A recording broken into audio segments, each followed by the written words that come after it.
Friends, ఈరోజైతే మా భోజనం అండి రైస్,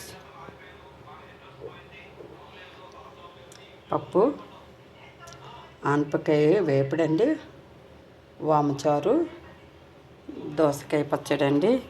ఏంటంటే ఈ మధ్య హెల్త్ బాగైపోయిందని చెప్పాను కదండి, నోటికి ఏం తినబుద్ధి కావటం లేదండి. ఇంకా కూరలు ఏమైనా మంచిగా కూరలు ఉంటే శుభ్రంగా నోటికి తినాలా అనిపిస్తుంది కదండి. అందువల్ల ఏంటంటే ఇంకా బద్దకించుకుంటా అంటే మరి ఇంకా హెల్త్ బాగా లాపింది, నేను చెయ్యలేను అని కాకుండా ఓపిక తెచ్చుకొని చేసుకుంటున్నానండి. మరి ఇంకా రోజుకి కూడా డాక్టర్ గారు ఏం చెప్పారంటే ఒక పప్పు ఆహారంలో ఉండాలండి అని చెప్పారు. అందుకనే ప్రతిరోజు ఇంకా పప్పు చేసుకోవాలని నిర్ణయించుకున్నాను. పప్పు అండి, ఇది ఆనపకాయ కూర వేపుడు చేశాను, వామచారు అయితే చేశాను, అలాగే మనకి దోసకాయ పచ్చడి అయితే చేశానండి. ఈరోజైతే మా భోజనం ఫ్రెండ్స్. ఇలా వచ్చితే ఒక లైక్ ఇవ్వండి ఫ్రెండ్స్, సపోర్ట్ చేయండి ఫ్రెండ్స్. మీరు సపోర్ట్ ఉంటే ఈ ఛానల్ ఇంకా ముందుకెళ్తుంది ఫ్రెండ్స్. బాయ్ అండి.